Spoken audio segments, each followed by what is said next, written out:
ebyabateekaawo mbusimanya ate musoke muveeko nze nzije mbagambe then ate nzire wansi ate mbawulirize an intellectual kati oyo kitegeeza tasobola kwogera ng'ali ne baspeaker banne mu gundi mu parliament.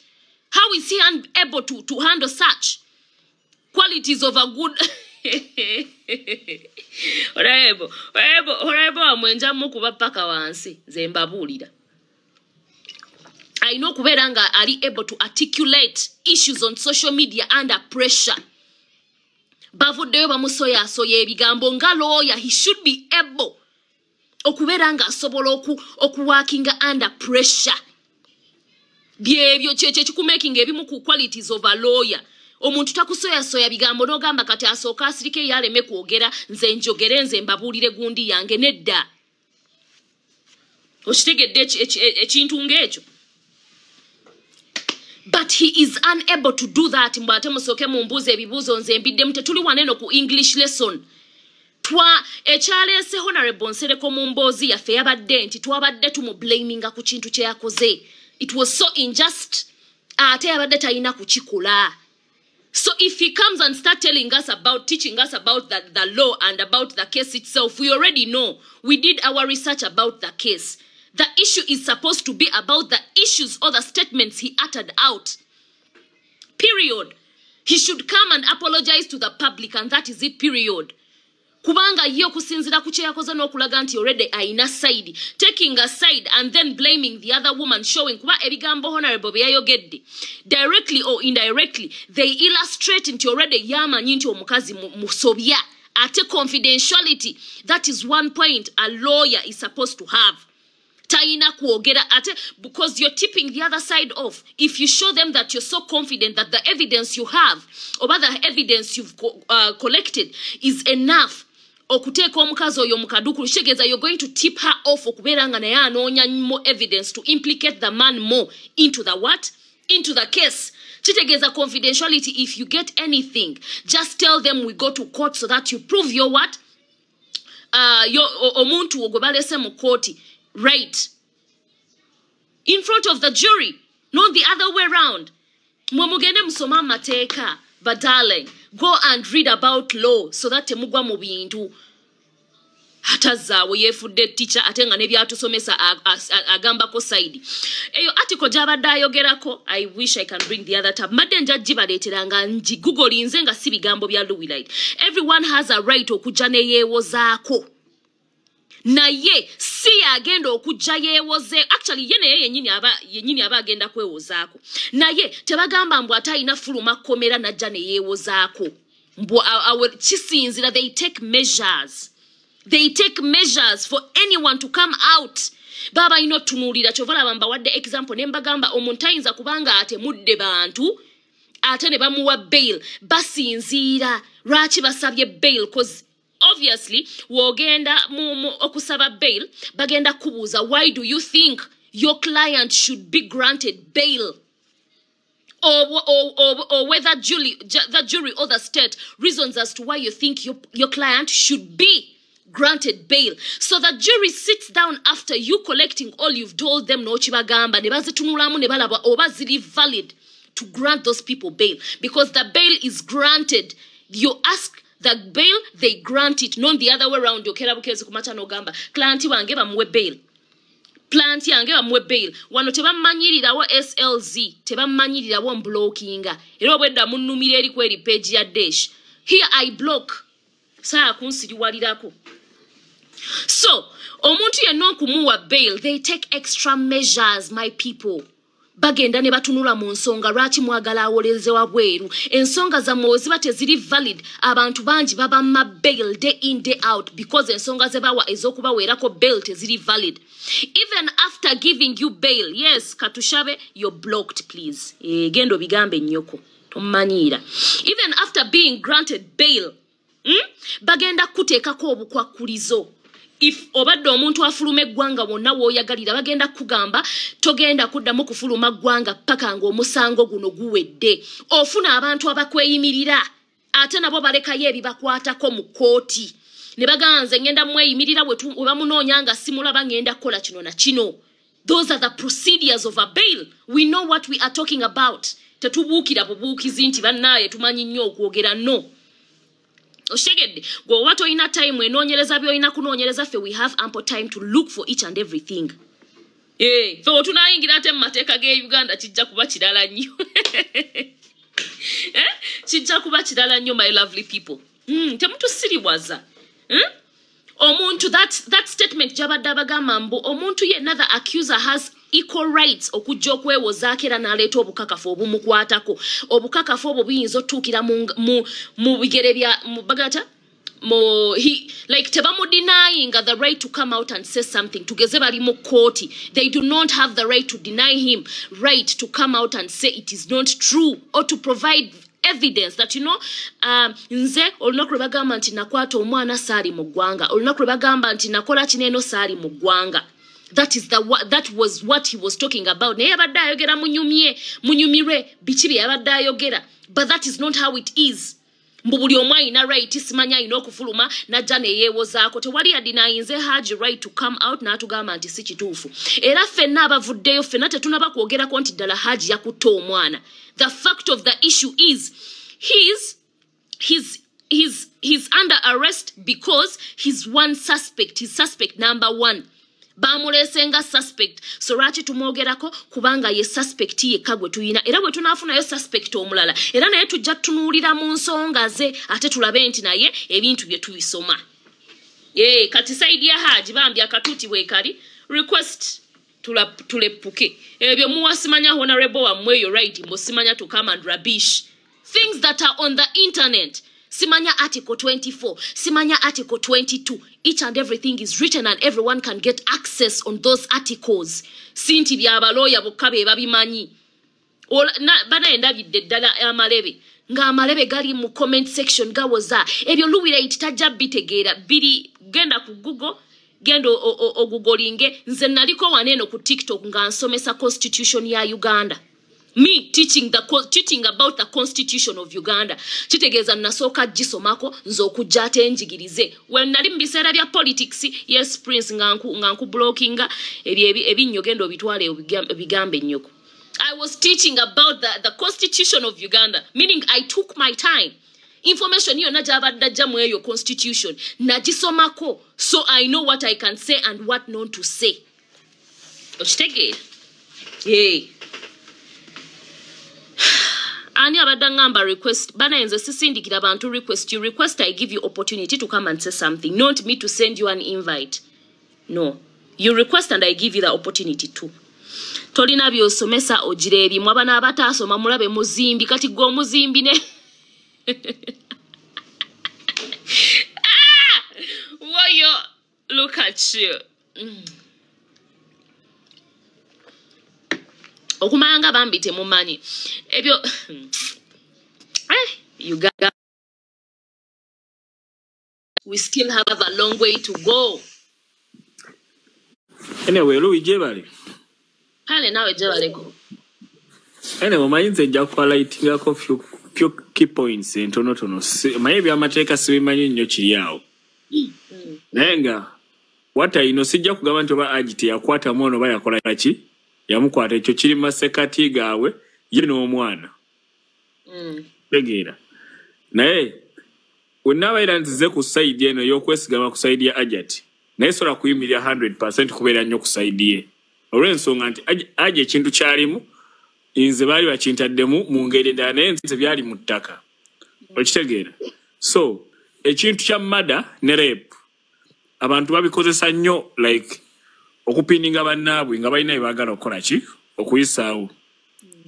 Naye tekijjaawo kiri nti agiti oba teyakwata mwana naye kati tusobola kivaako ne tutunuulira kiki keesi ya Hajjat eno efiirawa oba tutandikirawo okufuna kali akagamba mbu why lwaki Hajjat mwennyini mu kusooka community yonna yali kusaidye najja nga yeekuba engalike n'abantu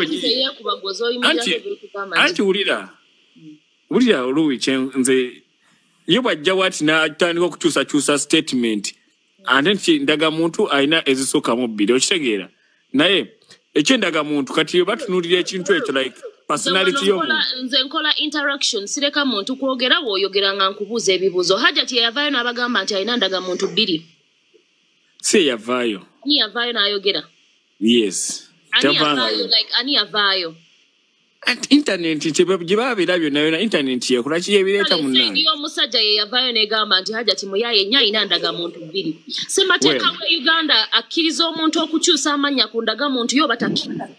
Kikirizibwa neera mu ngeri ki? Kati lwaki musango ssaawa zino? Ate mu ngeri ki doesn't matter nkedde ku makya saagala linnya nfunye omusajja omulala mbadde mufumbe wa Ssekintu kati nfunye Arnold zikirizibwa okugenda n'enkyusa amanya n'enteekako aga Arnold kuba sikyali mufumbe eri side. Omukazi yakafumba mu majameka. Which is okay, but under what protocols? Which protocols is one supposed to take, honey? Abayo, anti obadde mufumbo. Eri yali mufumbo. Omufumbo gwe bayanjula, right?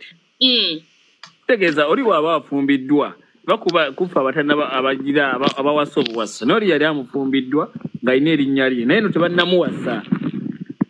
Batannamuwasa. Erinnya lye yateekako eri omusa oli mumaka ga musajja mulala nte erinnya okozesa lya musajja mulala. Okitegeera? Labayo. We baatugamba okukyusa amannya ku ndagamuntu tebaatugamba nti olina kyusa gabbaawo. Obanga kyatteeko inateekako mannya gavumenti geeyagala oba ab'ekikakyo ge baagala. Baatuteerawo akasente ne batugamba oba oyagala okyusa emitwalo 3 nga bakukyusiza kyonna kyoyagala ku ki? Why should that be a problem? Ate ye yennyini yamaze n'atuleetera obukakafu. Lwaki mubuuka obukakafu bye bwe yaleese? Yavuddeyo n'aleeta obukakafu omusajja bwe ayabaddamu amukolako interview n'abutusomera. Ne mugamba nti yakyusa amannya g'omwana simanyi omwana tebamuyita bineeno byonna n'abituleetera n'atulaga nti ate ye information eyiye eri valid nnyo ate nga boogamba bo tebannatuleeterako ezo ndagamuntu za mukyala zitukuba mu maaso ne batugamba nti ddala kituufu omukyala muyaye. Mulwaki ate mwagala osupportinga nnyo omusajja nga mu underestimatinga ye information gy'ate bolo. Lugirabayo nze nga nze sinaba kugamba nti oba support ompulidde mu kutandika we natandise si supportinga musajja oba yakwata omwana kooti ejja kuprovinga. Okitegeera?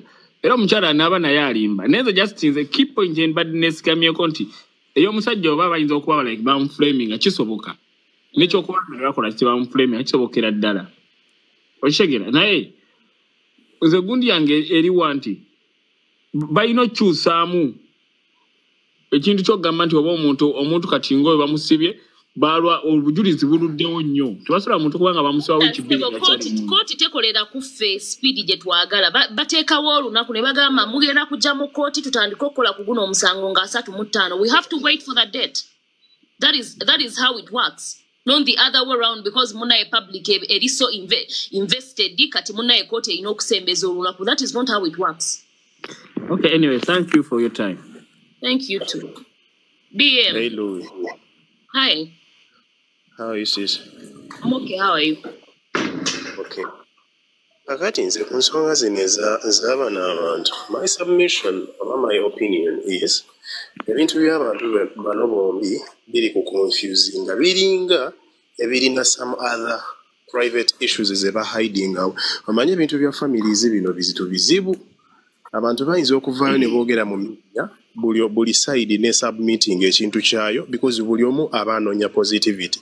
Teri asobola ku submitting nsonga nga anoonya negativity oba nga anoonya gumusinge.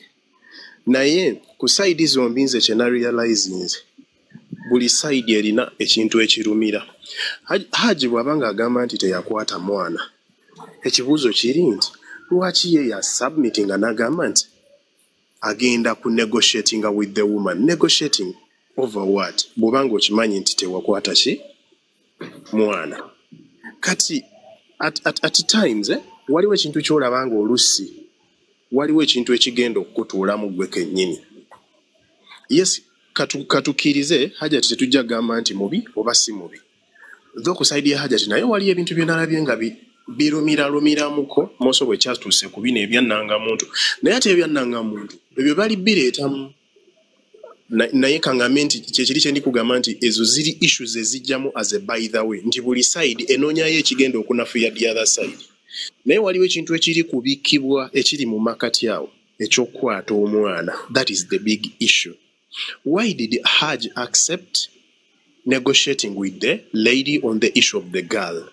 eyo yensonga bw'aba amanyi nti teyakwata mwana. Why did he accept? Because multiple audios from him pleading to a woman omukazi akutaddeko omusango ogwa nagomola weegutyo. Why do you want ng'okimanyi ddala mazima ddala BM oyina obukakafu era nti ne banaanoonyereza tebalina kye bagenda zuula ki ekikutiisa okuyingira amateeka?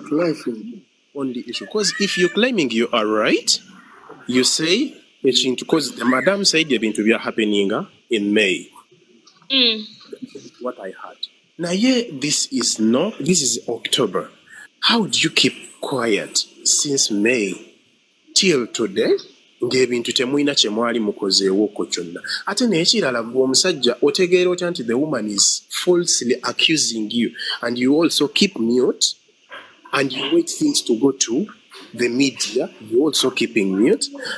Waliwo ebintu ebiri kubuzabuza kyekyo kye ndi kugamba Lowe nti there must be something ekiri behind nga bakitukweka nga bo bye bafulumya bye bino bye tusobola okumanyako ebiri wabweru. Omukazi yavaayo n'agamba yagenda neyeekubira omulanga at first. Owulira oba obadde bulungi ku gundi gye mbaddeko ewaddeeshi waliwo omusajja avuddeyo n'agamba poliisi yasooka neetula mu bino ebintu ng'eyagala ebimalirize mu ngeri yaki yabyo. Kitegeeza basooka ne baloopa omusango poliisi n'egamba okuguteekamu ennyo amaanyi nga baagala famire ebikole ki ebimalirize yo yokka na yokka. Era omukazi okujja otukubira enduulu ng'egamba nti omusajja oyo poliisi yakwata waliwo abadde abuuza nti lwaki omusango gwalwayo mu ki ku poliisi nga tegunnayingira mu kkooti kuba ate poliisi yesubmitinga omusango gugende gwoba bakigamba batya mu Luganda gugende simanyi we bakyogera omwaganya muteeseganye. No, si kuteeseganya mugende muguwoze lipooti. Naye poliisi yasooka n'egaana okusubmitinga omusango ogwo gutwala ku level endala. Oshegera a minute Luna nga baagala basooke bagwogeremuuko kyova olaba mwalimu bamasheekh mangi nga bakubidde omukubira Hajjati bamugamba Hajjati tusobola okwogera lwaki oswaza bbaawo and all that. You understand? Hajjati n'agamba bannayo omwana nga agenda kufiira mu zino enki ensonga aleme kufuna bwenkanya kwe kujja okwekubira omusango okwekubira bakiika batya enduulu mu public buli muntu abeere ng'alina knowledge ku musango ogwo in case anything happens the public already knows that tulina okulaba omusango to the end of it. True. Naye okkirizaganya nange omaliriza then Luna Deko born handsome Deko. Very organized a bit at least. All right. Yeah, so I was saying, I'm just completing. I was saying that okkirizaganya nange nti ensonga z'abaana abantu waliyo ensonga eziri hidden. Another thing, parties zombi ziyina ebintu ebirumira zekyo kyonna kirealize zombi zirina ebintu ebirumira. Saidi y'omwami erina ensonga zeeyina ne saidi y'omukyala erina ensonga ezirumira. However, bino ebintu nze nalabye kyalibadde kisoboka okukolebwa ne bajja ne positive outcome in case singa babikutte na bwegendereza. But otherwise bali rushinga mu media so much whereby ensonga za family mu media egenda kwonoona everything because Hajjat ajja kugenda mu media agenda kufunayo information endala eyinza omukurashinga n'endala eyinza omusupporting. Side ya Hajj nayo bagende mu media. The only thing is to sit as a family.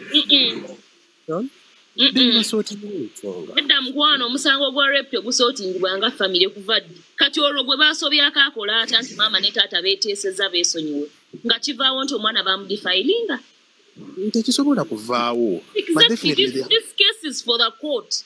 We have to get to the bottom of this. And that's what oli aswala oli ataswala kyogamba abatunuulira taata okuswala maama taswala kubeera nga yazaala omwana gwe baasobyako ate nga yaleeta omusajja ye yennyini yeyeeretera omusajja omulala mu nnyumba ate nga yoyo omusajja yennyini eyasoba ku mwana we. Buli omu aswala at the end of the day n'omwana yennyini gwe baasobyako lowooza ayagala atambule nga bagamba oyo omwana baamukozesa kitaawe. Let us not look at only the guy's side. Simanya repetition, he's losing a lot. Simanya the sole reason as to why he was apologizing to the woman. Reputation let us look at the victim. Bamutunula batyanga balabira ddala bakubamu akafaananyi nga balaba ddala taata wa amugjamu empali amwebakako. Omanya abaana bwe babeera ku ssomero nga beewaana amavagini agenda kuddamu okuyimirira ata ne bakwano be nga banyumya emboozi za virginity nga butaliiko mbozi ng'ate ensi yonna ekimanyi. Omanyi nti ekyo kigenda mmulemerako the entire life. Yes, bamukwatako bamurepingako. That is not something that is going to go away. That is something that is going to traumatize her, to torture her, to torment her. Paka nga akuze. So let us look at the kid before we even look at the man's reputation and all that. Period. BM kumaliriza Mukwano Luna ndi nawe. I want to also give people opportunity to come up and say something. Ebintu ebikyali ku reputation tebikyali ku busiraamu kuba bonna basiraamu kuba bonna tekuliiko mukafiri omwana musiraamu maama musiraamu taata musiraamu. Hey Louis. Hi. How are you doing? I'm good. How are you doing? I'm okay. Kate. I just wanted to say I've been looking at this whole situation, but I feel like a lot of people are jumping to conclusions, honestly, because we do not know honestly. And I love the fact that women are out there trying to find out the truth, but for now, Tetumanyi Louis, we do not know until doctor's results are out and it's like, okay, this man actually raped the girl, the daughter. Actually, I learned a couple of days, a few days ago, and see, it's actually a stepdaughter. See, Namwanawe. It's a stepdaughter. Oshtegeda. I just learned that so far. I'm very, very, very slow on judgment. And see, oh, what if? Okay, let's just say, Louis, hypothetically speaking, let's just say, see, this man did not actually rape this girl. Kati Ugane gena gambachi. Auntie nzemba siri mu bani abagendo gambachi. Right now, listen. Right now, the sinner vayo nengamba nti dala kituufu haji yakwata omwana mukwasi wabachi. Waba. Naye, I'm supporting the woman. I'm saying she cannot be lying. To top it all off, it's not the woman. It is the child that told the mom. That means you're taking a side. Why wouldn't I? Obviously, you're taking a side. What do you know the meaning of suspect? Do you know the meaning of being a suspect? You're suspected but not. Tebagamba nti wabukola omusango. Wabula osuubirizibwa. I know exactly what it means, honey. Yes. Osuubirizibwa. Ate guno omusango, whether you like it or not, you have to take a side. You have to take a side. Whether you like it or not. No, but honestly, I'm on Hajjat's side. I'm so sorry. Which is okay. No one is stopping anyone from being at anyone's side. What we do, actually, the Chamber Denjagalo Kwogera Lero key point was in Nsereko. You understand? Honorable, okay. A whole lawyer come out on social media and he says he did not intimidate the woman, but in actual sense, he truly did. He did. But everyone is... He gave his views. No, sweetheart. They're entitled to their opinion. No. Waba yavuddeyo n'agamba nti ndi ku musango. We're giving opinions, it is okay. But he's saying he's a lawyer. You understand? Yes. Listen. No, Timanga suspect a lawyer. That's not an intimidation. Bane, listen. It's not. Do you know what intimidation means? Oh, yeah. What does it mean? What does it mean? I'm asking you, Louis. To threaten. Another word, meaning, listen, what does it mean? Let me give you the meaning. Chitegeza, to threaten someone.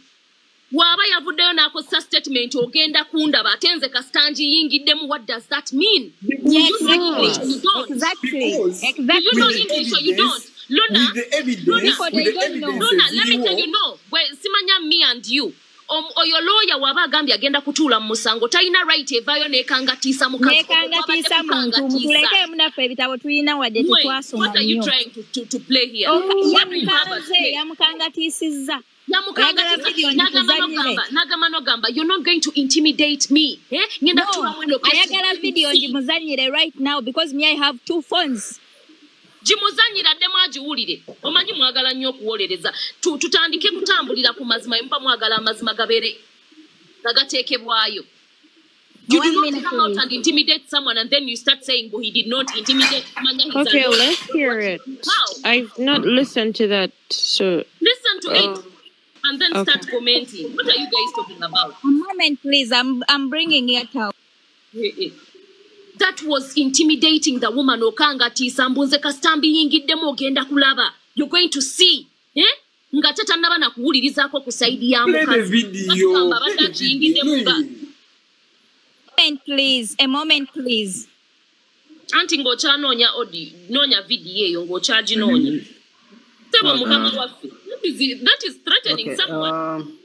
Because he's not, so-called Indeko born something. He's not the jury. Yenga lawyer omugaso gwe gwa kunonya evidence egenda okujja the accused musango gye bamutaddemu ebirala ayina be presenting her in court n'alekera the state or the jury to decide ddala kituufu obukakafu bwe baleese bujjako n'omusajja omusango so si ye kuvaayo ate linda kuko A moment, please. Madame tomala budde guno kasita naguyingiddemu ne bw'ono asasula ebiyaye nze ndi wanjawulo mwamuteringiyo ogenda kakasa nti nze no amount of intimidation eŋŋendako. Let me tell you woman oba obadde tetwogera byambu abire wabannakiwala pozinga Jamulinge video eyo njagala we muting gwe semanya me and you sagala muntu weyekaliriza mu nsobi. Listen, damoza nye video ya agiwulire. Odemo ngambe that is not intimidating or threatening someone. Please play it again. Tomala budde guno kasita naguyingiddemu ne bw'ono asasula ebiyaye nze ndi wanjawulo mwamuteringiyo ogenda kakasa nti nze no amount of intimidation eŋŋendako. Let me tell you woman oba obadde olowooza biri by'obadde ogenda okabire wabannakiwala mb'ofuneyo ebisirusiru bijje kuno nga biteekako ebivumo. You're just joking. You don't know how you're even emboldering me more. I work best understand. Ajeko gundi angambe mbu yabadde ta threatening maso. Me and you njogera. What we the audio oba video you are playing egamba no one intimidating otya. That means you are trying. No, listen. Let me interpret that video and that audio. Who are you interpreting for? Because it is in Luganda or Ekituufu. Who are you interpreting for? That means you are trying to intimidate.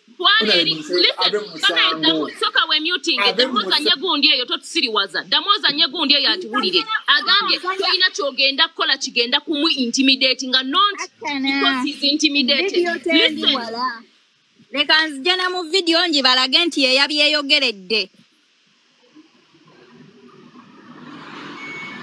yono si ono omuwala oyo madamu tomala budde guno kasita naguyingiddemu ne bw'ono asasula ebiyaye nze ndi wanjawulo egenda kakasa nti nze no amount of intimidation eŋŋendako. Komaawo baby.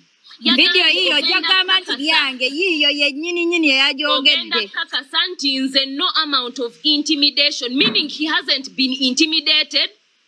Wabula agamba ne wona mu intimidating otya. The woman has not done anything but he made it personal. Ekirala waba ye nyini tanna confirming who is right and who is wrong. What right does he have to come out and say that? Because yenga honorable agenda kubayinga offer amateeka atandika vunga omusango guno gutandika okutuka ku Hajjat. Because omuntu nge yasoma nga lawyer amanya ina kwogera nga supportinga muntu we wabula si kwogera nti eri side erimba. Please by law. Yes, Ekituufu by law. Never we ODA gamba. No sasula. That means they're trying to pay out people. Hajjat si ya sasula kwa ye sasula mtukwate bulungi. Oyo mujja kagaina makulu. Asasula nibwe yalaze. Lwaki taleeta obukakafu yagambye mbwa alina obukakafu nga Hajjat asasula. Lwaki temupresenting obukakafu mulasana bulasanya. Louis, nze kankole submission yange. Bawonzaako basebo ne banyawo.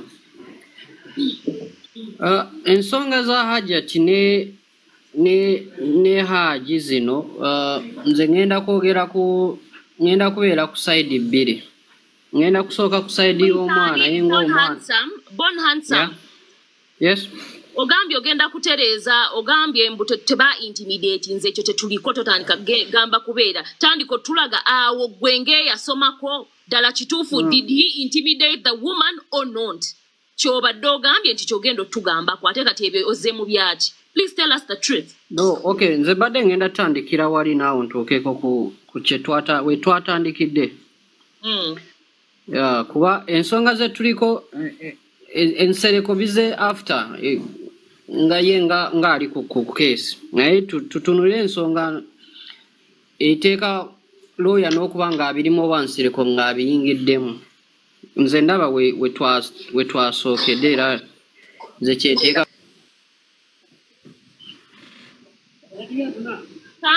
Council Bismarck ndi naawe. Okay, Louis nze njagala kwebaza kubanga nze mwennyini nawuliriza Nsereko ng'ayogera ebigambo ebyo byayogedde. Nsereko member wa parliament muwe ekitiibwa naye yakoze ensobi. One, he's a leader. As a leader, kiba kikwetaagisa okubeera a balanced person. Bwambi obawo obudde, you just give them a benefit of doubt. Buli muntu n'omuwa that benefit of doubt and then you let court do its work. Because mu kintu kino kyonna nze kyendabamu tewaliwo omuntu agenda bw'abanga kituufu Haji teyakwata mwana oyo ye kyaba akola mobilizing evidence ye bw'aliva mu kooti ng'omusango gugize media weeri he will be exonerated. Ne problem gyendaba mu kintu kino era kyemwogedde omanyi bannayuganda bansobedde. I'm getting confused. Ndebyo nkubukawo ng'agamba Nsereko kuba yatuuse n'okugamba nti kati balooya baweze 18 gangagezaako okulaga oni nti amaanyi ge tugenda okuteekako yamugambye n'omugamba biveeko bino biveeko yamugambye kwegamba omusanga aguveeko. Please play that gundi again okumanyanga Nsereko abadde yeekaza ne ku gundi agambye nze mwampuliddeko nga ngamba omukazi ave mu media mwangambyeko nga ngamba omukazi ave mu musango naye wano mweno audio yamugambye bulungi abiveeko. ng'oggyeko n'ekyo bwe yabadde atandika okukola gundi kwanze nze gundi live ye nagirabye bwe yabadde atandika ayina that kind of ayina engeri gyaguze sympathy ngenze wa Haji n'agwa wansi n'akaaba n'akola tambo n'abasirikale ne bakaaba amaziga ngamba kati nze bwe ngamba what is this that is buying sympathy buying sympathy naye nze Louis kyengendo ekimu ku bintu byengendo okwebazaako waliwo wempulidde nga oyogera ku bintu there is a problem with stigmatizing abaana abakwatiddwa era nze musango guno ndaba mu problem emu nti abantu bagenda tandika okutya okuvaayo okwogera ekizibu ekyo.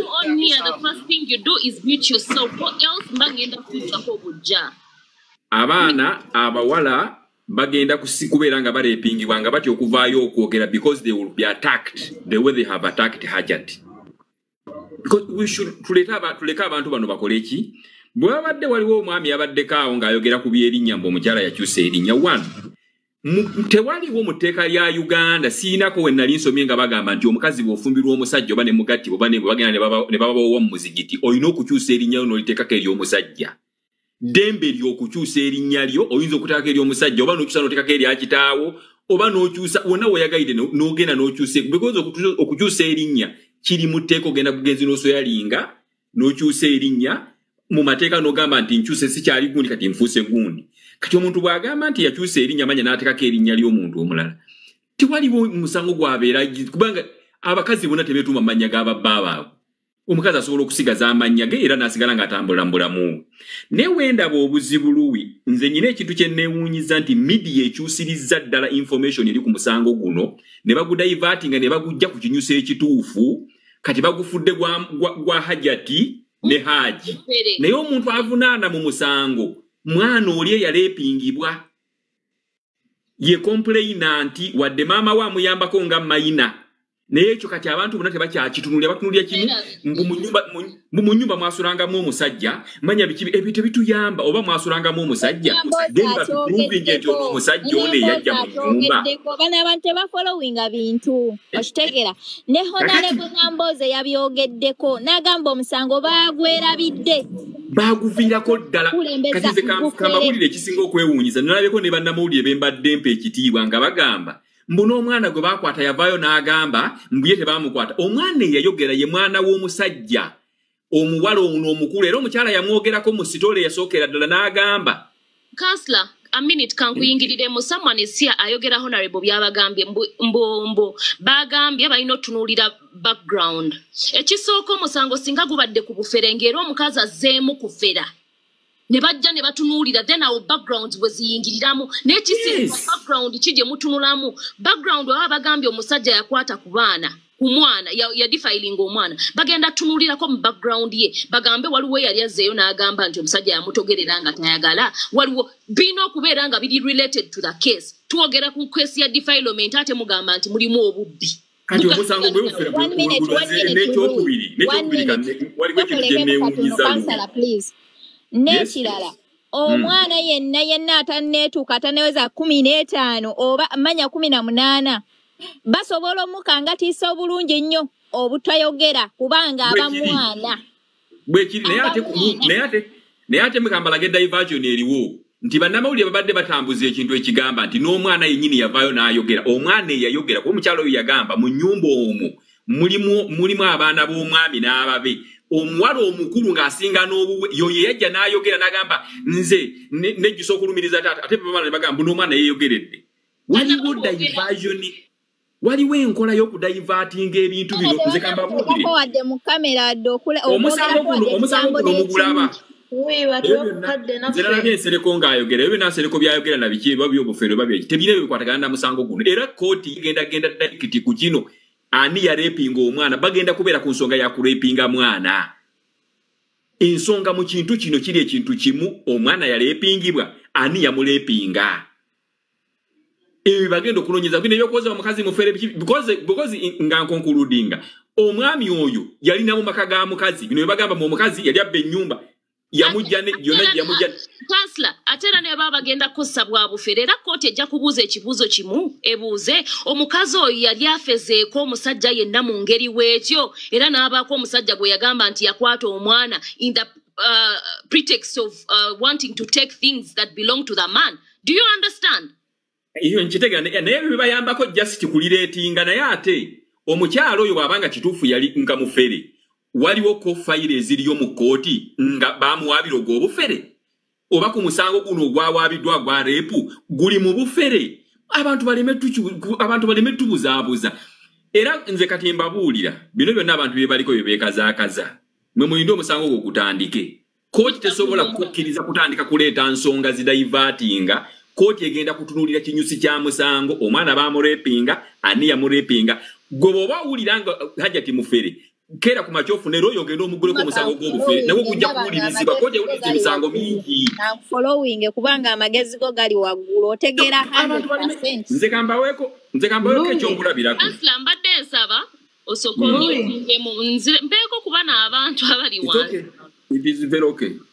Bambi ndi nani Daddy Sydney mutinga awo zako mwenna abaliko abateesezza madamu Luwe bali kutoastinga ntandika ku kya Nsereko bwe yayogedde statement ze yabadde so judgmental initially before taking the due research nsonzira ku case nga bweri yalaze ye nga tayagala kuwulira na kwewozaako kwa mukazi ku bulumi bwayitemu n'omwana we mulaga nti they have power to win her because nalagane numbers of the lawyers bebayina kitegeeza nti they are ready whether she's right or wrong to make to justify the man.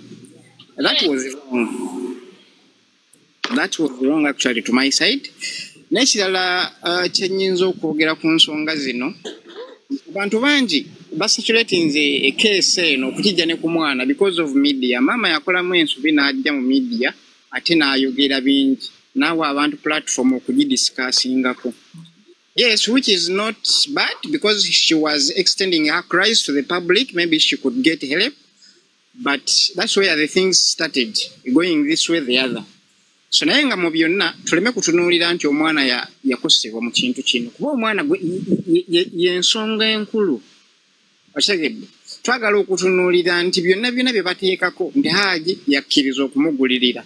Hajjat yakola kino. Yes, ebyo bisobola okubaawo, but what is the fact? If the nsonga yakukwata mwana ono, they should verify it first before anything happens. Yes, the conversation can happen later. But is it right? Yes. If it's not right, what went wrong? Yani achikola. Exactly, it's what we want. Hajjat yali mufere yasemanya yakubamu kubakatayimbwa. Those are nonsense statements to black shed the thing out of the public. The baby young. Louis njogere? Yeah, yogera. Kakati mwasuze mutya Mukwano. Bulungi wasubata. Ya ku nsonga ya Nsereko nze munansonyiwaka nze nga bwe nalowoozezza bwe nkirabanga nze. Nsereko oyo bw'olabanga Nsereko ayina ekintu ekiri ku media ekitambula n'akipiikingamu interest. Omanyanga bumanya nti eri gy'atuula waliyo bye bayisa bye baagala ffe tuteeke focus ku media ng'eri waliyo ebiyita ebitali birungi. Nsereko bwe yategedde nti mu parliament waliyo ensonga y'emmwanyi ate n'alaba nga waliwo ekikutta abantu obwongo n'ajja akiyingiremu abantu bakwate obwongo bwonna bafokasinge ku Nsereko ng'eri waliyo ekiyita naye ate ne kimala era ne kijja ku media ne kikompiitinga n'ebino bye tuliko. Kati kyova olabanga Nsereko firimu emutuddemu atandise okwewakana byeyogedde kuba yajjidde mu lulimi olukambwe ng'ayagala tumufokasingeko tuleme okutunula ekiri mu parliament ekiri mu kutambula. Kati saawa zino yafiiridde mu firimu alaba ng'atandika okubyegaana mbuti nze kennyini nasitiikinze Nsereko n'obusungu obungi ne muvuma naye nga sirina muvuma. Kubanga nalabye ng'ebigambo byayogera wallahi byagala kuttira ddala mukazi. Bino byonna okuva gye byatandikira nga bablaminga Zulah endagamuntu manyi omwana agenda e Mexico baali baagala mutema nteegateega Zulah withdrawing ekintu ave mu social media ng'omwana ne Zulah tubasalidde omusango. Zulah n'asigala ng'ayimiridde. Ekyokubiri bano abantu abali mu kwongerayo ebintu kuba tukkiriziganye tugaane. Zulah yabadde ku interview ya Faruku n'agamba Haji tebamuggyangako DNA. Olunaku lwe baali bagenda omuggyako DNA Haji lwe yamuyita mukazi wange jangu tuteese. Zulah ne muka Odi yamugamba kkiriza bakuggyako DNA lwaki ogaana ko Haji mukazi wange sinnaba kugaana naye jangu twogere.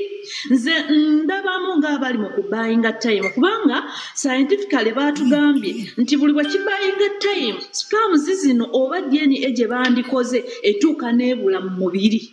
Bino ebintu biruddeyo nga tebiri ku social media nga tebinaba kujja mu bantu kati kitegeeza nti bali mu kubayinga time ekirala bano abagupiikinzemu interest bagukamuddemu ssente. Bano bamanye bafulufiga manya buno ba YouTube bagupiikize kati balaba bakigwera wano Haji n'afuluma ekkomera akasente oba oliawo baali bamanyi bajja kafunanga mu bungi balaba nga tikanakyova olaba kino bwe bakijjayo ne baleeta ekyendagamuntu Zulah n'akikuba nga bongerayo nti kakati ate tuli katwe Zulah ali mukaaba maziga. Ebyo byonna baba baagala ku intimidating kale kutiisa ffe abayimiridde ne Zulah naffe tugambe owaayi yandibanga omukazi naye nga tewali nsonga gye batuwa gye bavunaana Zulah ey'obufere n'obwoba ng'olina sayidi tubeereko koko ne common sense.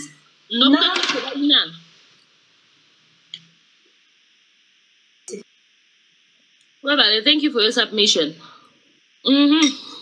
Sauda Sonny. Nje nawe musonyi okulyanga njogera. Bakumanyira. Musibe mutya bannange. Atanyiziza nnyombo akkiriza bya honorable byatugamba ssebo. Basimanya sigenda. Musibe mutya eyo. Mama tusiibya bulungi osiibya otya? Nze nasemba okulaba Honorable Nsereko namulaba ne Presidential Advisor enkeera n'agenda ndowooza n'alaba Haji mu kkomera then n'akomawo kwe kutandika okukola live eyo ng'atiisatiisa Hajjat. Kati nze ne mmanyirawo ndowooza Presidential Advisor omusango gwabadde gumulemeredde ndowooza ng'alaba byatugamba tetubiwulira kwe kunoonyaayo naamusingako akole ki ekintu naye akitu omusango gwayingira akakanga Hajjat bambi ekyamuleeta mu mawulire kati gwamutuddemu n'afuna resource n'afuna omuntu omulala My question is ate nga nzija mu bulungi, when did the full figure became a lawyer? When? Nzija mu bulungi, but that is anti basemba olabika olweggulo nga balwana oba ng'ayogedde ku basiraamu n'amugamba toyogera ku basiraamu biki the following day lwagenda ekigo then lwakomawo na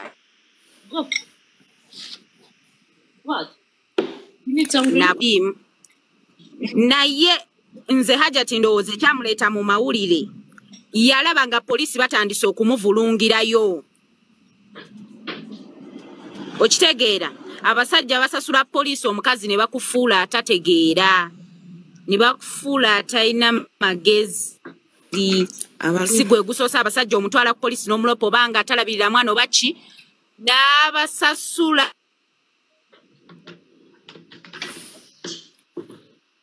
takokola Hajjat nga like ng'alaba buli gyatuuka eyo gyagamba gye yagenda ekajjansi ne Nateete baamulaga nti she's wrong. Kyova olaba yafuna okutendewalirwa n'ajja mu mawulire ng'alaba bagenda muwangula ng'alaba Haji bagenda muta bamuwe bondi n'agamba kaaveeyo. Then n'ekirala nze kye neesibako era kye nasooka okulaba ke kakiripu k'omwana Hanaati ng'ayogera. Naawe byonna ebyaliwo omulamuzi bw'anaabeera ng'ali feya ke kantu kagenda okufaako kuba nze nakula ne stepmother wange naye nga tutuula ne twogera ku taata wange ne tumugeya because of the bond gye twalina naye ne tugamba naye taata lwaki akola kino lwaki yakoze kino nga tugeya taata wange naye oyo omukazi engeri gy'abadde ayagalamu abaana ba Haji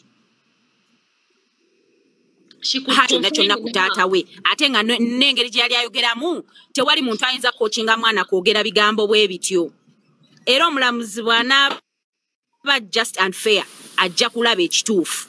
Ebirala byonna byonna byeyongerako bweyongezi naye ng'ako akatambi ke kalimu amazima amatuufu agasembayo. Abalungi sawa.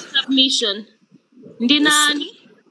Ndine Nedda Mukwano, ndine ssebo Omumbejja. Kojali mbalamusizaako bannyabo ne bassebo. Kale nawe tutulamusa. Kale nnyabo. Bannange kyemaze okulaba nti buli muntu awanika live side kwabeera abantu bye baagala okuwulira ne bw'aba simanyi oba abantu balalu okitegeera kati nga luwi wowanise wano ng'oli ku side ya Hajjat abantu bonna abajja okwogera ojja kwesanga nga bonna boogera ku Hajjat n'abatamuwagira n'abamuwagira simanyi kye baliko abantu babadde linze ne wano mbalaba mu comment section bava eri ku live kwe tuveeyo oli omusajja simanyi dushi simanyi dash simanyi biki bawagira Muhammad Nsereko byabadde ayogera ebyekisiru ne wano kati ate bawagira Hajjat oba abantu balalu oba okitegera kyenkugamba Yeah, we are getting you. abantu bali confused simanyi oba balinga abawagira host yennyini abeera awanise live anti kati gwe abantu b'otalina focusinga on oba oyogera ekintu kyonna tofocusinga ku gundi bagita atya comment section bajja kunsuula eddalu nange nkoowa bannange naye ng'ekituufu kiri nti bano abasajja bali mu kwogera ebintu bye balabirako ddala simanyi lwaki bannange bali mu kuwemuka kati ng'oli omusajja ow'amannya amawanvu Muhammad anansonyiwa ali mu kuwemukira ddala ku kintu ky'alabira ddala agambye mbuze nyina obujulizi n'agenze ne Haji n'enjogera naye tabwogera alinganga atukakwaffe okumanya bye bye yayogedde ne Haji privately ffe abitukako bitegeera era tulina okubugoberera okutegeera nti ye mutuufu. That is stupidity of the highest order. Olinganga ffe atusibako ffe okutegeera bye wabadde oyogera ne Haji privately mbu Haji kasita yankombye ku bigereze n'entegeera Haji kasita yakaabye nnyo ziraze n'entegeera nnyo okitegeera akukombyeko ku bigere byo bannange twabaddeyo Haji ye bannange omuntu bw'akaaba ennyo wano bamanyi okukaaba abakazi edifense tekintu kyesinga okukozesa okwekola ki okwewolereza wano Zulah we yakaaba ne bagamba nekaabya lukola batya era bannange kati Haji we yakaabye mbu olwo nnyo mbu Haji bwe yakaabye kati muno kyakonfamize era ye mbu nga bwali innocent Bana abasajja bajja tutawanyamuko ne bannange nga tuli bakazi tetusirisa kintu kino Uganda kinyuma ukitegera bulungi kubanga nze kyendabye mu nsi yaffe ng'egyetannakula omukazi tayogera fe abatambuddeko ne tutambulako mu nsi ezikuze omukazi alina eddembe ly'okubaako kyayogera era ne bamuwa amatu Uganda omukazi tayogera bakyali ku eri embeera yedde y'okusiba ebifi mu nnyama twogere abasajja abo bakozesa abaana naffe batukozeseza ddala nga toyagala nakukozesa n'ogamba maama naaloopawa mu sito waabwe okitegeera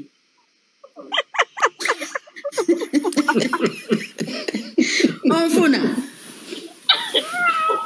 tetusikiza bannaye tubalabise omuntu agenda nakkako ekintu n'ogamba ye bannayo namulopa bagenda kundaba bubi kubanga kati omukazi stigma gy'aliko oyo Hajjat Honorable tugenda kusakata Honorable yatumusakate mu ngeri yonna yaze kwogera ne mugenda ne mutiisa abantu olw'okubanga munaye mulina connections simanya mu government manyi muhozi simanya mu government manya ne mufutyanka emisango gy'abantu ovaayo otya publicly n'ovaayo n'otiisa bamukombye ku bigere ne bamukabirako amaziga n'amanya amazima ge n'ageesirikira n'agalinda ku lunaku luli nga bwe yagambye nannyonnyola jaji nga bwe bamukabira omusajja n'amukomba tuli mawanga magatte tetugenda kumutegeera naye mulaba gavumenti eno wemanyira mazima ddala Nsereko teyategedde nti has committed a very big blunder his career and okubeera nga yali abaddeko honorable mbu ogenda kundaba nze kasita mbiyingidde kasita obiyingidde n'ofuukaani you became the jury of the state era nze kyova mbadde njagala bamumpe ku pene eyo mubasabulire naye ampulire ate nga nkozesa tteeka lyennyini lye yeesigamako okusiiwaza abantu mwe yeefulukutira mbu era alina amateeka olina amateeka wano we wadde akuta akatabo ka constitution ebyana biri mu comment section bigamba musomese constitution eri ku internet genda oteekemu the constitution of Uganda. They will bring you from the first article to the last. Newo yagala kuddayo kusomero osobola okuddayo kusomero engeri gy'abadde ayogera ennyiiziza ng'alinga agamba mbu kwe gamba balina bo abamateeka be basoma ffe bye tutasobola kukola ki kutegeera bamma bambi Sebo Mumbejja mukyala thank you bambi lwaki weeyita erinnya ly'abasajja kirabe Sebo Mumbejja kitiibwa ndi mukazi Mumbejja nsibuka musika ate ng'ogamba Sebo Mumbejja anti Sebo Mumbejja abeera Sebo Mukwano Manyi Luganda sijja kuwakanya. Kale Mukwano, thank you for your submission. Lutindi nawe. Okay Mukwano. Assalamu alaikum wa rahmatullahi wa barakatuh. Wa alaikum salam. Rohimu barakatuh. Bannange mbebaza buli omu tinna kimu ayimiridde ne Hajjat bambi. Mwebale nnyo mwebalire ddala muwa support. Bannange omusango guno gye gulaga. Kugenda kuwa abasajja beetu. okukwata abaana ng'olira yina jajja kuddukira asirike exactly amazima ga Katonda mu ggulu abaana bavunde omukazi asirike n'ekintu ekyo naye ng'afa kubanga agamba nti gye naddukira sigenda kufunayo ki buyambi n'olaba honorable omulambe yalondebwa abantu bwayimirira ku intaneti n'asongoza omumwa ng'ayogera ebintu by'ayogera ebitagenda kuyamba gwanga ebitagenda kuyamba balonzi be ebitagenda kuyamba baana abato bakwatibwa basajja n'ayogera nga bagenda okufiira ku Hajjati. Can you imagine omusajja omukulu oyo ku myaka gy'ayina n'ayogera ekigambo ekyo? Bane nawulidde obusunga njala kuyita mu ssimu yange oba nsiko omumwa gwa musajja oyo ng'ongere nguwamvu nga mpulira ogusungu gunzita. Wallahi amuga omusajja yayogedde bubi. Haji Nsereko wayogedde bubi. Ekyokugenda n'oyogera ne Haji tekitegeeza nti wategedde obutuufu bwa Hajjati. Haji mwamuggyeko DNA. Omwana ono yakwatibwa mwamuggyeko DNA kikakasibwe ggoga nno ekituufu kyazuuse nti omusajja ono si yakwata omwana.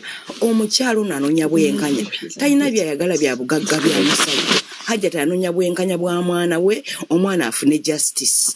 Tutegeere Haji yakwata omwana oba si yamukwata. Bwe kyokukomba ku ngatto walabye nga kyekikulwe. Omusajja yalabye nga kyekikulwe ennyo kubanga oli yazze n'amugwa ku bigere alingaga nti yamuguddeko yeye Katonda kuba yeye mulamuzi n'asalawo then nti Haji ali innocent. Can you imagine?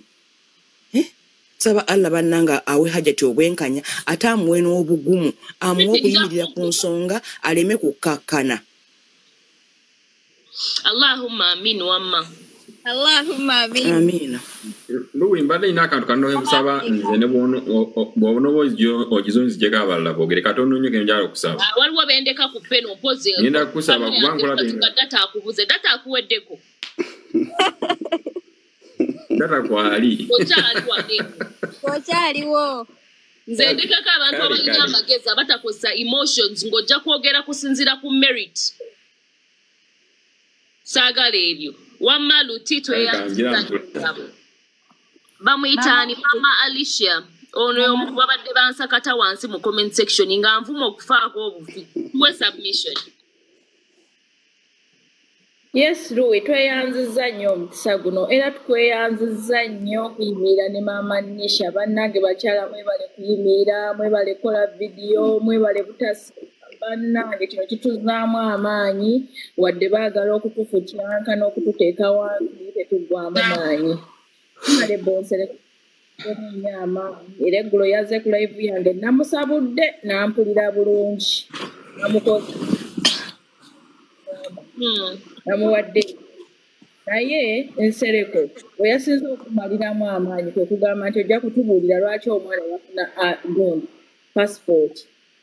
Nebuuza mu mutima gwange passport za Uganda ziriko age limit era passport ya Uganda munaye oba obadde tokimanyi it is true because nali ngenda ku kyeyo wolaba passport yange era goba kati mba myaka oba 3 mu emeka nali ngenda okuba ekyeyo I was 16-15 awo tebakkiriza munaye kuwa muntu atanneetuka kisinzira passport ogenda funa yaki era ogenda kukola mulimu ki gy'ogenda okulaga okitegeera omwana yenna asobola okufuna passport myaka gumu myezi asobola okufuna naye kisinziira osabye passport eyo ng'omwana oyo agenda kukola ki kati bayinza okuba abaali bamukolera passport sometimes balimba emyaka you get ne bagamba nti kunga gundi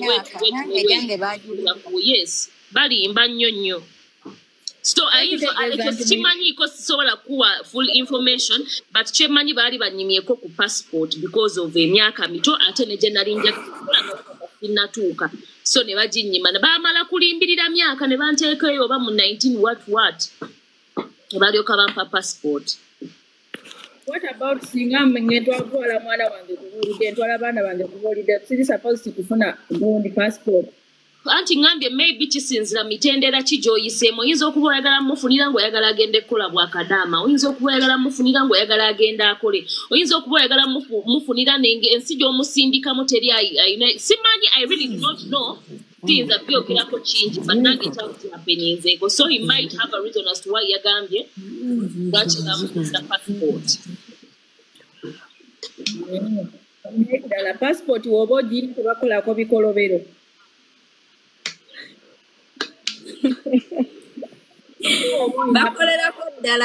bakolerako ddala ndowooza mu ndowooza ya honorable muntu alina passport bamukolako bikolobero ge mazima gatuuse okumutya kubanga bitabo kyoyo byakoma oba tugamba nti passport kyekintu ekikutwala mu network afuddemu ngenda kujjako okomewo baby girl.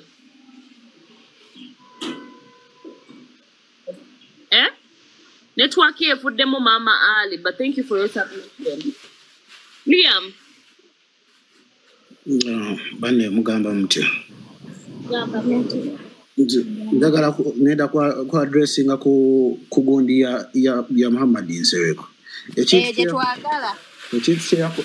yakoze omanyi mu law ogenda n'osoma law okitegeera n'omala osoma ebyebitabo kati waliwo kye bayita ba okitegeera ethics and morals code of conduct kwokolera amateeka okitegeera waliwo gundi egamba mu general principles za ethics mu law in fulfilling your professional responsibilities, an attorney shall behave in such a way as to gain and maintain the trust of the client and of the judicial or other bodies.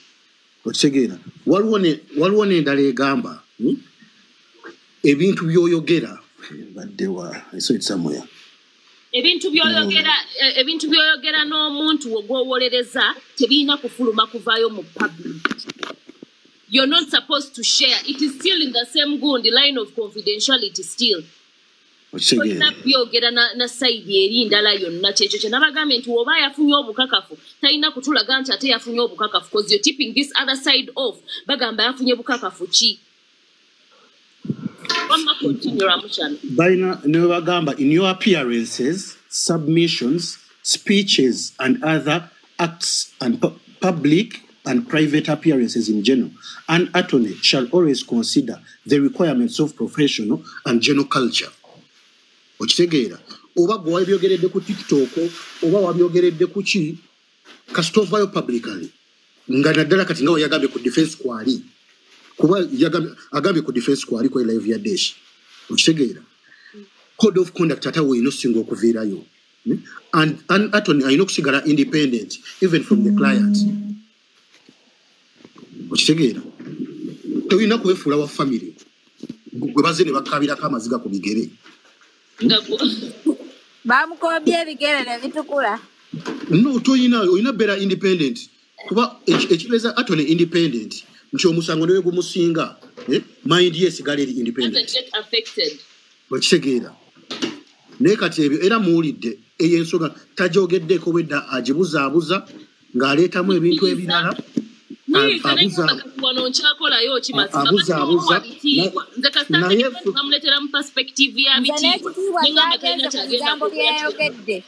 from olaba nze wentegeerera from a professional standing point leero kyakoze professionally nawe kiwandikoze okitegeera kuba we weewozaako kweyo ensonga abantu bo basigala balikodinga era olwomala oyokyeza tekugenda kuvaawo nti yayokyeza okwokyako osanga oli mu comment section. Let me tell you professionally era he was acting like an amateur.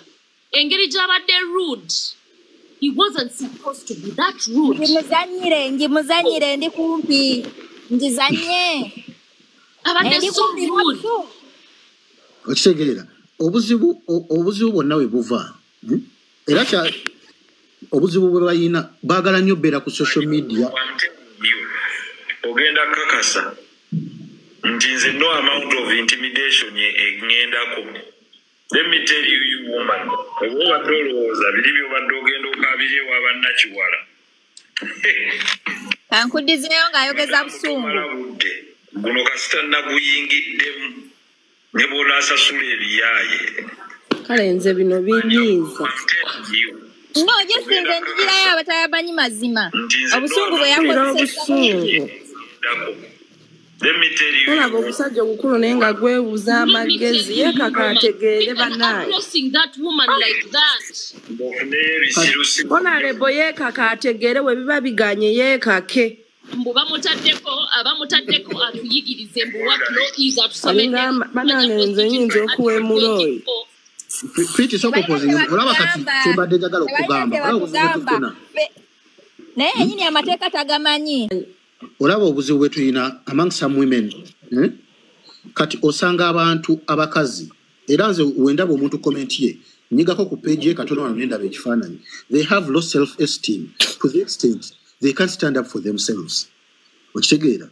Kati ogatta factors nosanga oli alina low self-esteem mukazi bagamba bakutta omwana niwo bagamba no Haji si yamukutte so kuyimire n'ekyo kukwata omwana kuba oli mukazi. Exactly.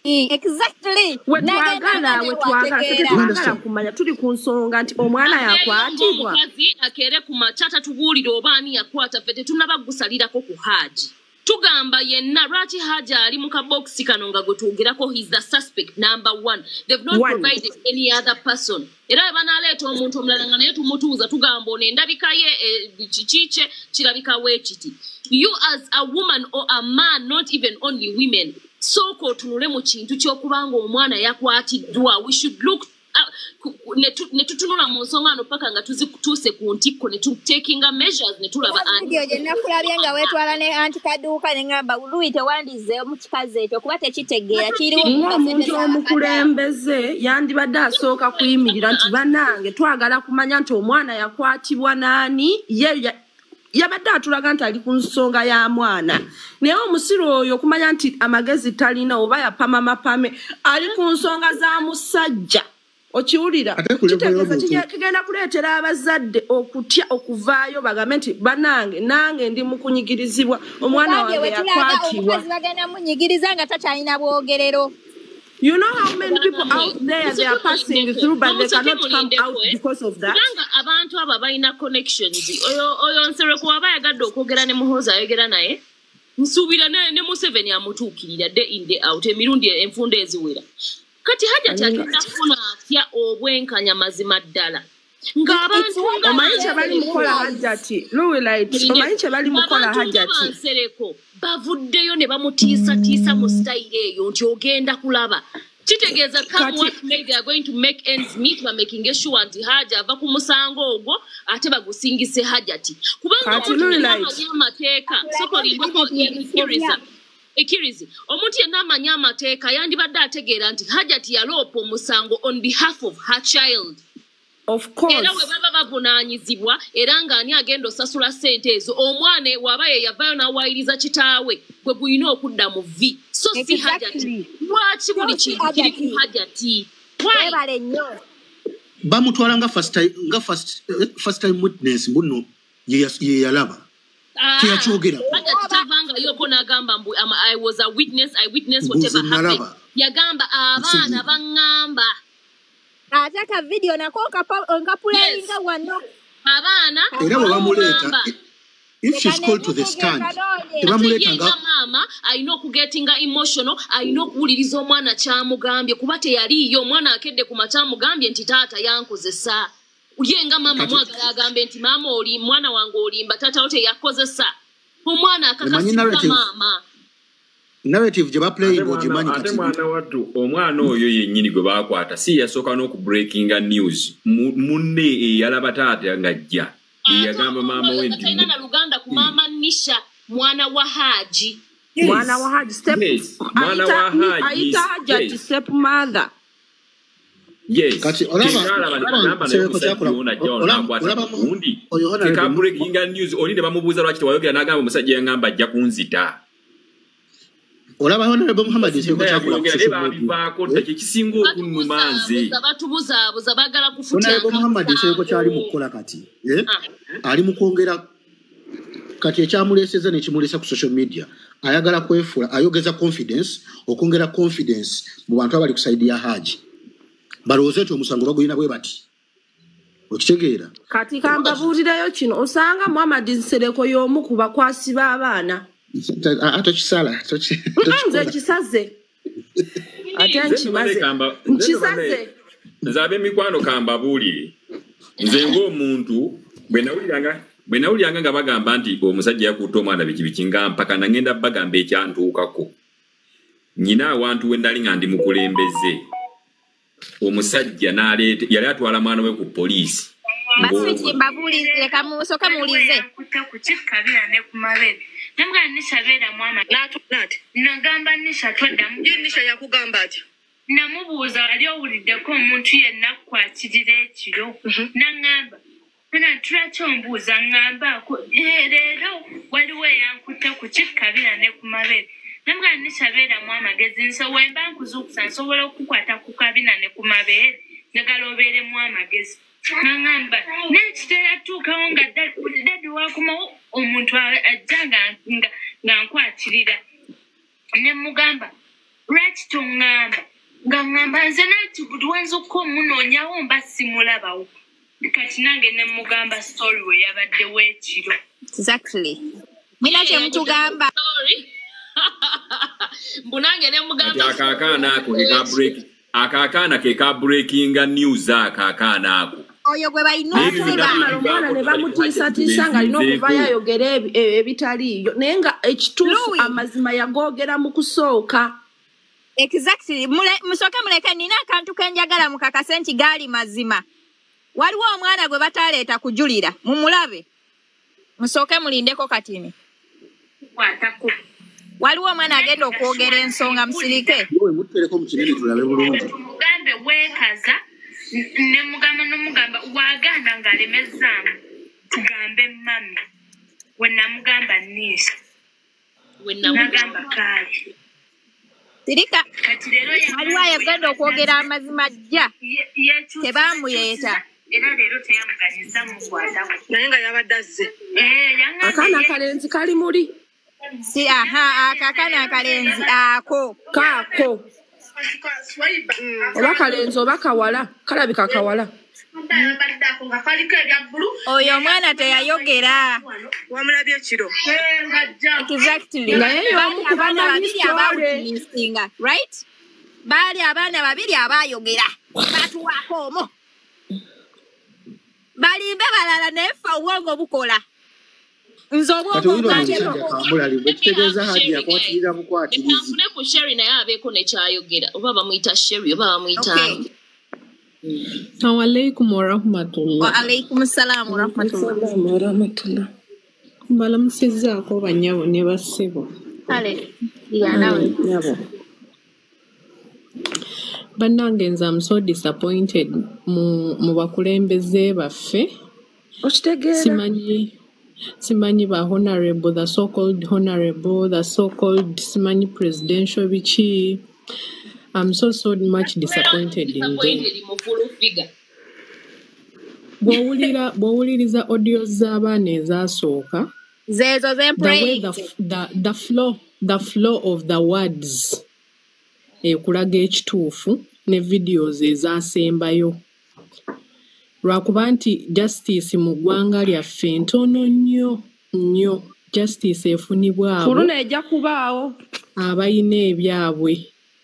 Tuyinza okutafuna justice tuyinza ogifuna naye nze kukyendabye mu musango guno tugenda okutandika okwekolera mob justice olw'okutya okuvaayo okusikinga for justice. Yes. Nze there is no way gyogenda okuvulunga mu bintu bino ku mwana owange ng'amazima ngamanya amatuufu. I will do mob justice for myself. When naalemererwa okufuna justice, we shall do mob justice for ourselves. Ekyamazima, we are so much disappointed in our leaders. Mukakane tujja 2026. Ganatereera gatya mukyala Luwilaiti ng'abakulembeze baffe bennyini betulonda okugatereeza nga be bagavulunga. Louis, waliwo video eyafuluma ng'omusajja asanze omusajja ali mukozesa muwala we naye teyalinda na polisi n'atemaatema omusajja. Video eyo mwali mugirabyeko. N'amutemaatema obufiififi ng'amukuba jjambya naye ng'alinganga amukuba empooko. These people batuzanyira ku mitwe baana mmwe. Nsereko n'okweyogezaako eno keesi already olabye nga erimu abantu bangi. Tobadde teweetagisa kuvaayo. Lwaki tomekinze sure onoonya omusajja gwe twalaba ng'atiga akaana anoonya kambaga anti abantu baamuzira. Ayagala nnyo okunoonyereza amazima. Lwaki teyakwata ku eyo keesi? Kuba eno sseba atugambye simanyi omusajja alina balooya bameka? 20 bameka? How many lawyers? Bajja kakasa nti internet is more powerful than okumanya abantu. Kati baabo mbulo abantu 17 lwaki tagenze kweri kesi kuba tewali yavuddeyo efulufiga kaabaani kutuleetera musajja oyo yabadde gwe baakutenga atigatigakaana waliwo no kesi eyayitawo ng'omwana bamurapinga ne bamufumita ekiti mu ssusu after rape we've never seen it come out mwagala nnyo ssente ne kabampaane bantu mmwe naye olaba Louis mu problem case eno mwandibadde mugizimbiramu ekintu Louis nze nkulabyemu ekintu ky'okubanga you are an activist nze nyina ekintu ekintawaanya the truth you are an activist era osobola okuyamba kambabuulire one of the biggest problems mu musango gwa rape kwe kuproving a rape Kati, let me tell you why I became an activist. Nzenze nyini lwakuba abantu balowooza mbu njogeza because ekintu kyantuukako naye njogera because I know what happens when it comes to the law. Nze rape eyange ya happening ba counselor owulira ne bakwata omusajja ne basangamu each and everything ne baleeta tests ne baconfirminga ku poliisi ne bamuwa bail even after confirming that omusango ne bagaana ogwongerayo mu kooti kubanga jjukira poliisi yennyini yayina okutwala empapula ezo n'etwala omusango muki mu kooti ogwaffe gwakoma ku poliisi omusajja baamuwa obukakafu ne bajjukira wootuukayo bagamba twala omwana ku tests ne bantwala ku tests ne baleeta results eziconfirminga ddala kituufu something happened oshegera nga balina okujjako ly'omusajja DNA nange ne banzijjako DNA ne bakebera ddala kituufu ono ye yakikoze poliisi yagaana baafutyanka omusango tugenda owulira omusajja ali bweru nga bamuwadde bail ng'era atambula kati saawa zino ogenda emisango bagitira wa state okiraba bagitira wa state evidence yonna bagikwata ne batuuka wali state emisango bwetyo batta emisango naye kyeŋŋamba nti kati abantu kyandibadde kirungi ne wabeerawo sensitization abaana bano abawala nga abantu ne wabeerawo gurupu y'abakyala amaliridde okugenda okusomesa abaana abawala ku masomero kambabuli ng'oggyeko abawala n'abalenzi ennaku zino babasodomayizinga abaana abato kati problemu eno weeri y'amaanyi nnyo si byakusaaga naye ate abawala kati katono nsonyiwaamu katono nkubbeko kyenkugamba kati omukulembeze honorable Nsereko bw'aba avuddeyo n'ayogera ku kintu ekyo ng'ate ng'akimanyi nti mu ggwanga lyaffe tuli mu kulwanyisa rape osuubira nti ali mu kuwa abantu abayita mu buzibu obwo go ahead muveeyo bannange mwogere kibanyuma like mwogere embeera gye muyitamu oba abatiisatiisa okimanyi omuzadde Mbadde nsaba Sherry, thank you for your contribution or your submission, your contribution to this matter. Mbadde nsaba mpe kugundi bano abantu nve ku gundi nga bwe tubadde kuba tutandise okwonoona ndi naawe then nzizeeko Zamzam Siraj then nzizeeko Ikiriza Linda. Let's do that, guys. We're muting mukama wange. Unmute yourself. Woraawo nga nteekako ate omulala.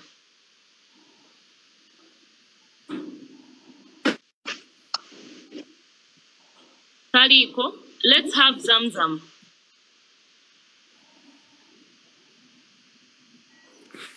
Assalamu alaikum warahmatullahi wabarakatuh.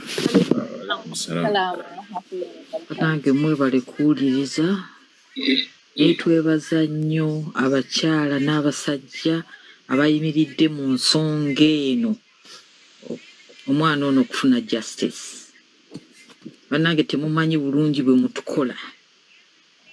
There is a lot of people who are silent naye nga ebigenda mu maaso bannange tulaba. Bannange ffenna tetuli basiru. Abantu mutandise okudivertinga omusango guteeka ku Hajjat. This is a case between Hajj and Nisha. Omukazi talina musango gwakoze. I'll do the same if my child come out and tell me that Bankuteko on behalf of my kid because yes, kubanga ono omwana tasobola kweyogera, tasobola genda ku police. That's why you are a parent. Guiding ku measures zino okuteekebwa, which Hajjat has done. And the lady to come out ku social media, police yali etandise okumufotya. That's great. Awo kandikewo, nja kudda ku Nsereko. Nsereko, I'm not even going to recognize you as an MP. Kubanga kyekitiibwa wakiyambudde. Under normal circumstances, wandibadde resigninga n'okuresigninga. Fenga abakyala, we've lost credibility in you. abantu abasinga abalabira okumpi muwoza mbu takifunamu tayagala ssente yasinga okukifunamu the moment bwe yerimbika kuba n'abantu tulina musaawa ya kalulu bakifunamu abantu kati balabira wano kumpi ye yasinga okufunamu guno gwonna gwe tuliko wano ku mwoyo gwa kulya kubanga nabo balemedde mu parliament tebaagala kuvaayo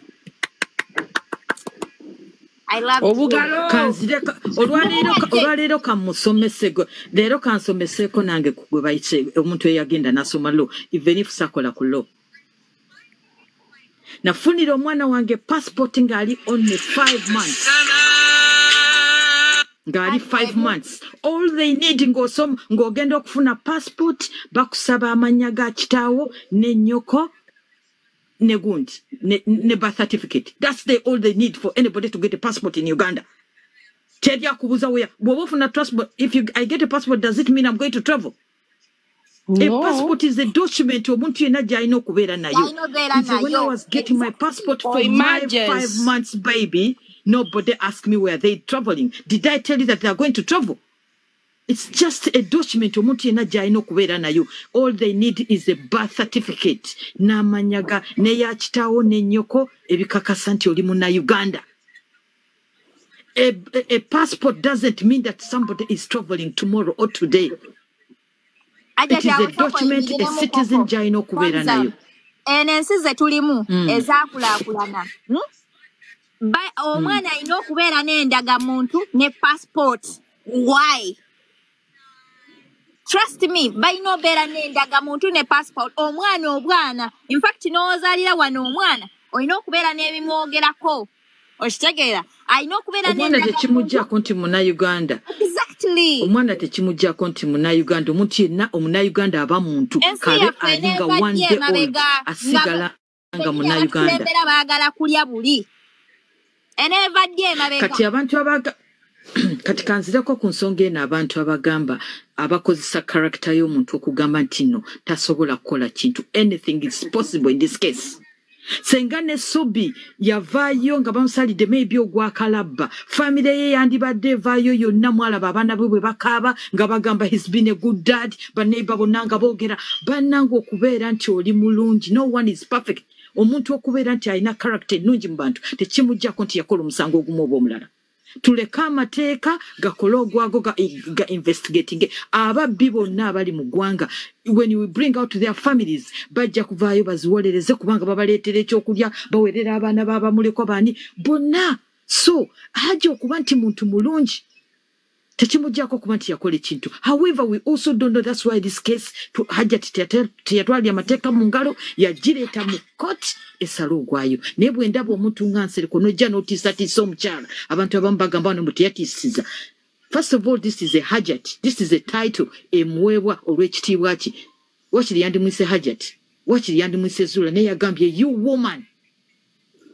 That's why even me nange sigenda kuteekako type ya honorable. Naye yamwise you woman. Ojja kumpulira. Ojja kumpulira. Such words zaabadde tezeetaagizibwa muntu akulira bantu banne. They are disrespecting women. Zambia na kano bannange sigenda kwogera bingi nti ffe abamu wano we know Uganda era tetusuubirayo essuubi ttono nnyo Hajjat to win this case. Ffe tukimanyi. But already Hajjat ya winning that case kubanga bakyala batono nnyo omuli wa Louis Light abavaayo ne boogera ku nsonga zino. That is a win for her. Abaana be they will be proud of her for the rest of their lives kubanga bamanyi akoze ogugwe ensi eba failings. Government advisors tubalabye nga bali muno omuli mukyala Nakiwala naawe twakugyemu obwesigwa mukyala gwe. Tulaba abasamize bali mu musango guno in the middle of it. Tulaba omukulu w'eddiini Mufti omukyala yavaayo n'akutuukirira. These are the people we yatuukirira. Naye nammwe musirise and you expect justice in this case. Ffe tukimanya mazima tegagenda kuvaayo but Hajjat wawinize era tetugenda kwettiriranya bino ebikola tugenda kubivumirira mpaka omukulembeze omutuufu lwalijja. Allah lituyamba essaawa yonna bino ebintu bali baanika. Assalamu alaikum warahmatullahi wabarakatuh. Thank you for your submission, Bambi. Mchala Zamzam. Mfunani ani gwe tuddako ikiriza Okay. Mbalamusiza basebo ne bannyabo mwebale kubeera ku nsonga zino mwebale okuyimirira ne mukyala munnaffe mwebale okubeera ku mazima kati nze njogera nsinzira ku bintu bibiri nti actually nze ndi ku Nisha kuba Nisha embeera gy'alimu nagiyitamu when I was 8 years old.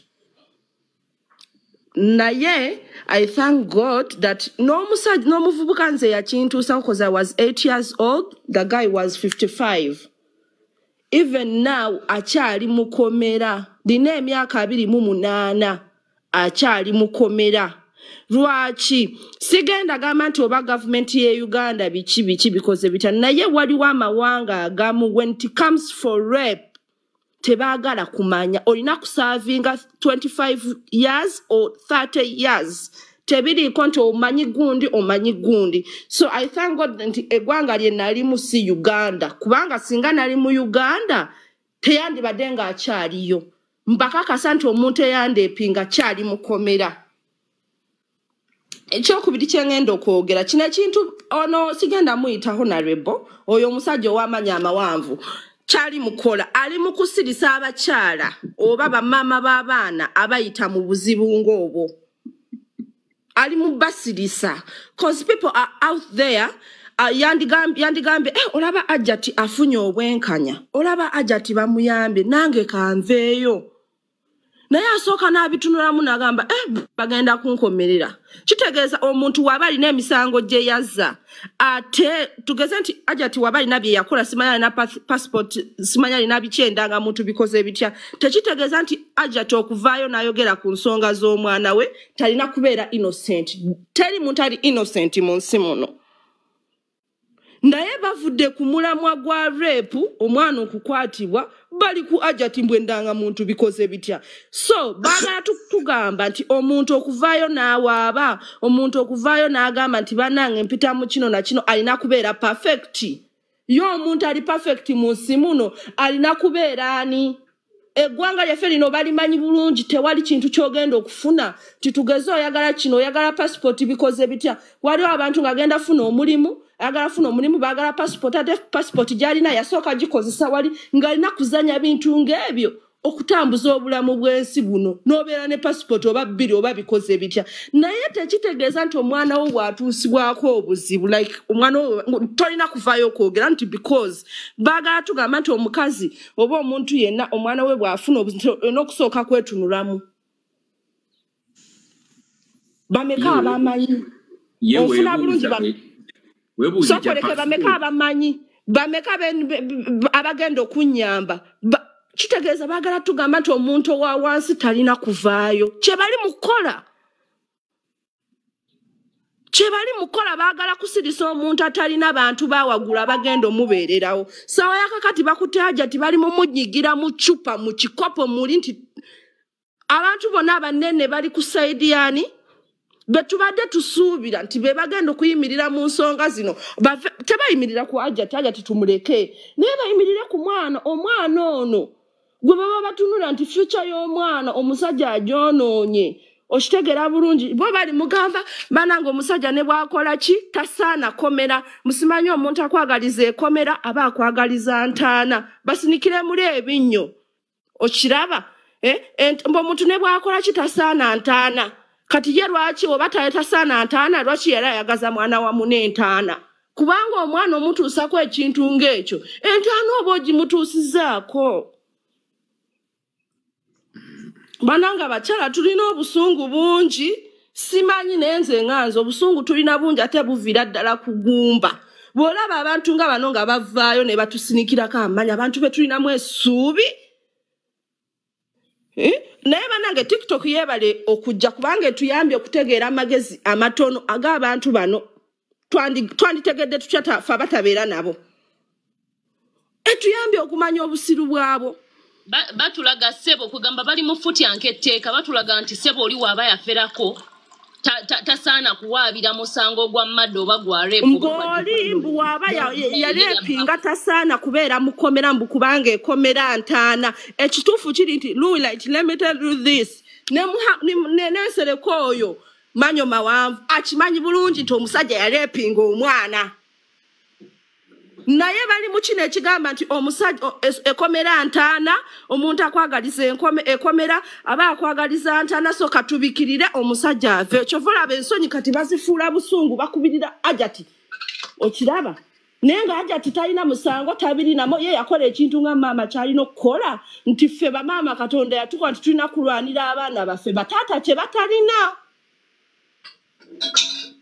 okiraba mulimu bataata abamu nze wange ayimiriranga nange Eva era woba mulina mukwano yisengalo mu maaso oyo abakirabo okuva eri Katonda bataata bo bamanyi kino nti omwana yalidde biki kuweerera ebyo ndowooza bo bamanyi nti bwe buvunaanyizibwa bwabwe naye omusajja waba ebiseera ebisinga omusajja okuvaayo n'agamba omwana wange baamuleepinga batono nnyo naye bamaama omwana we atambula n'agenda ku ssomero n'ogamba oba tebakagambeeko olulira n'ekigambo kugamba nti omwana wo bagenda mugambaako kikusuza ng'otunula nze alikwata owange asabanga omulamuzi bamusibire ddala tavaayo okiwulira kati kye bali mu kukola njagala mbakakase bantu mu abali kweno life nze mbadde kweri life ey'abali naye nga mpulira njagala kuyita mu ssimu akasimu kange mpulira njagala kaasa ng'obusungu bunzita naye njagala mbabuulire nti bantu mmwe kye bali mu kukola bali mu kusiriza abantu abayita mu mbeera eno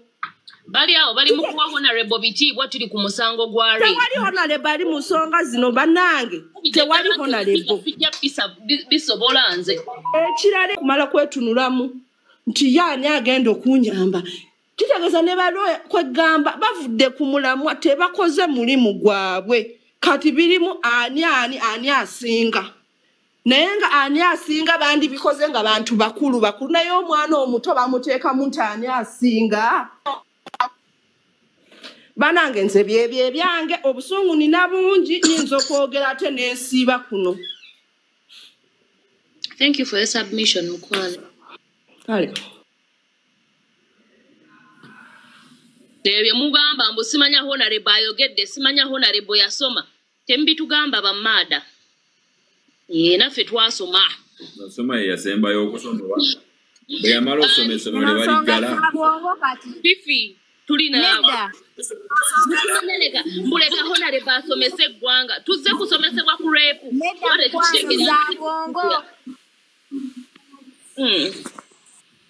Manange lumu tweyanziza tweyanziza. Nsanyuse kuba nawe utandise okugala live. Olw'ensonga mwasiibye mutya kansubire muri bulungi. Uganda efforce namu omuze ogutaagala abantu kuvaayo ku boogere bibaluma. Ati you can imagine omwana w'emyaka 14 mulio n'abakwatibwa aba myaka 8 kitegeeza nabo bakola ki bwakawagala kusirisibwa. Me to me if I had powers Nsereko yandize na parliament. Nsereko n'amateeka ge yasoma dimuita. I'm not sure wabambi yagasoma. Kubanga bwaba ali musajja nga naye muzadde. Leero omukazi yawaabo omusango gwa rape behalf of the daughter. Government yandibadde esutukiramu okuwuliriza omwana oli obulumi bweyitamu. Ne instead omukazi gubalimu kunyigiriza. And this lady knows nothing. Nena badde ku live emu nga mpuliriza ebyo bya kino ekikazi kyekyani full figure. I really asked myself, is that woman muntu muzadde muntu oba si muntu? Kubanga nze namutwalidde mu kiti alinga ekisolo. Alinga ensolo yennyini kubanga omuntu nga mukazi nga full figure yeeyisiza bw'atyo n'ebyo ebigambo ebimuvaamu n'ataba n'omutima ogw'obuzadde oguwuliriza. I really felt so sorry. Ate ffe abantu betulowooza bayinza otuyamba ate be basinze n'okutuutira amateeka ga Uganda. For example, kati Nsereko. Huyu kati I don't think baba yetaaga n'okuweebwa ekitiibwa. N'ekirala ate aba yonoonye n'eddiini bw'aba ye bw'atyo n'otunuulira omusajja omusiraamu. Omuntu kwavinga passport okuba n'endangamuntu. Omuntu koba ng'oli muna Uganda tolina rights y'okuba n'ezo empapula. Traveling documents buli omu alina rights y'okuba nayo si musango.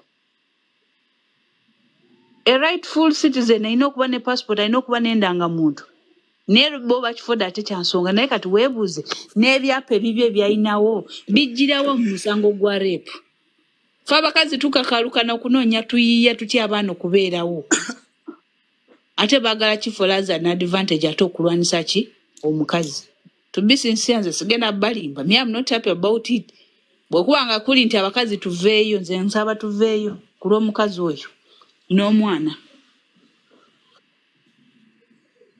neyanzaba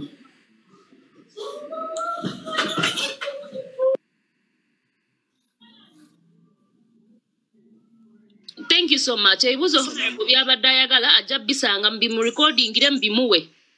Ebyabatadde mu classes z'ekisirumbuka mbasomero article 24, article 3. Tumanyiwe tuzijja article tusobola ozzeesomera. Ronald Kimboa ndi naawe. Bannange nsanyuse nnyo okubanga nange mbawulizzaako leero Louis. Kibi nnyo ekyatuuse bambi ku muwala oyo oba ekyamutuusibwako. Ffenna kyatukola si bulungi kubanga oli mwana wa buwala. Naye ensonga yange ku ggwanga lyange olwairo bwe mba nga nditunuulidde nga bwe liri. Engeri ebintu gye bitambulamu kitegeeza nti paalamenti eneebeeranga ku mikutu gino. Tujja kwerungamya twewabule naye bwe tugamba nti ate Nsereko ani eggwanga nalyo lyafuuka kirala mu ngeri yaalyo. Naye ensonga yange ensonga enkulu ntandise n'okusaasira omuwala oyo ekyamutuusibwako si kirungi naye ensonga enkulu ensonga yange ebintu bino byatandikirawa. Nakirowooza nti oba Hajjat bwe yajja oba bwe yafubutuka gye yafubutuka yalikodinga akantu nga bwe yabirikodinga n'abikanyuga ku mukutu. Ekibuuzo kyange kiri nti mu masekati g'abantu abo ababiri Hajjat n'omwami omukwano gwaliwo kubanga ennyumba zitereka ebintu bingi nnyo. Tewali musajja oba mukyala asobola kufuluma bweru n'agamba banne nti bw'atyo omusajja wange bwe yankozesezza ekiro. Ebyo bitundutundu by'ebintu ebimu ebikwekebwa mu mayumba. Kyekisookera ddala siina gwe nnenya omusajja munenya olw'okuba nti yeekakaatika ku mwana ate owuwe. Naye ensonga zange ekitiibwa ky'ennyumba kyekiririddawo sigaanye bonna bayita mu bulumi. Omukyala yayuzibwanga omukyala. Ekitiibwa kiwoyogera ekitiibwa oba otegeeza ki? Kitomala okukwata omwana ebyekitiibwa ky'amaka biba bifudde. Oyo abafuuse kasiya wate wakyali ky'amaka. Anti kaakati ensonga yange yiino ekyo sikigaanye. Omusajja kye yakola kyali kikyamukwata omwana. Naye ekibuuzo kyange ensonga zino zaatandikirawa? Leka tukunnyonnyola omukyala yagenda ku poliisi n'awaaba ng'amaze okutegeera ensonga. Bw'awulira ekiseera nga kituuse nga alwanyaganye ne poliisi nga bamufutyanka nga bamaze okubiteekamu ssente kwe kunoonyaayo oyo omukyala gundi omukyala wa yalinga kola ku ddembe n'amulikoodinga ensi n'etandika okutegeera ekyali kigenda mu maaso.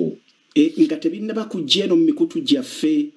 Byali tebinnaba kujja mu mikutu ng'omukyala yawaabadda omusango gye guli ku poliisi. Omusajja ne bamujja ne ku poliisi yasooka ne bamutwala ku poliisi y'e Nateete. Mukazi n'agamba nagenda otuuka e Nateete n'ensangayo abantu bennyini balinwanagana naberi ku poliisi ng'era ne Nateete bazze.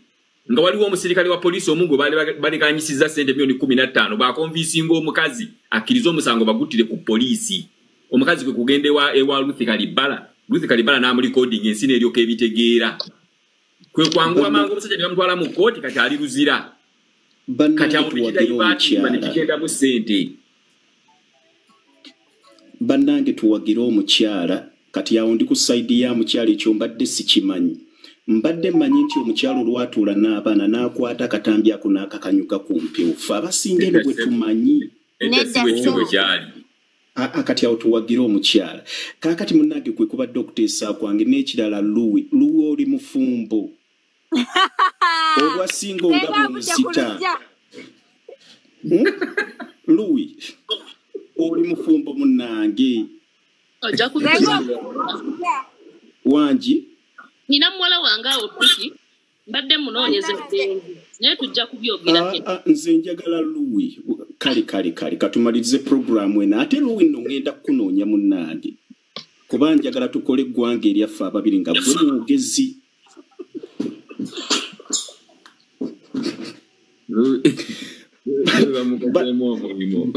bannange neyanzizage buli wendaba Louis omukyala omukwano gunsuka omukyala oyo mwetaaga neyambula dda kemukwatiriza wano munsonyi okugwa mu gundi yammwe mu programu yammwe nze sizze kuteesa nzize kunoonya Louis Lucas tontegedde nga obudde ku lujja iwedde nanza mukama wange for your submission. Thank you. Ndi nani awo bamuyita Haji. Assalamu alaikum wa rahmatullahi wa barakatuh. Wa alaikum assalam wa rahmatullahi wa barakatuh. Kakati bambi nabawulidde dda nga muteesa naye ate temukoseza namwe mazima munamwe mwebakidde byajja alina sayidi gyaliko sina sayidi gyendiko Hajjat we yabayo ng'ayogera ensonga ezo nebeyongedde okwogera ate tubikwatagana nebasooka kwogera mukitegeera abasiraamu abamu batugamba omwana baamukebera bagamba omwana baali bamukozesa dda yeegatta n'omusajja abamu batugamba yakyogera ekyo nati ebitamba bitulya munanana mugako nanana muri kubitambula kitegeera nze nsomedde mu kisuba kitegeera tugambe nti Hajjat yaddamu n'akyogera ekyo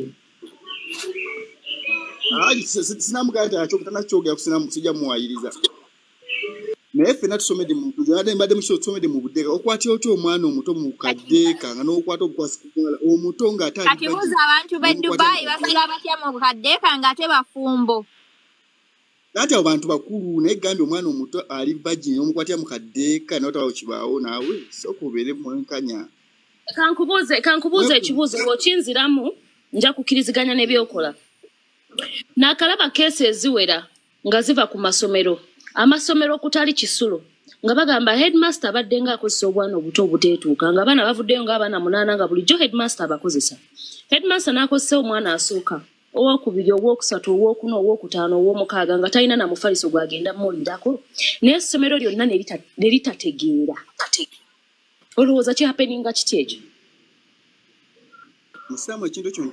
ekirala kankubuuza ekibuuzo ekirala olina abaana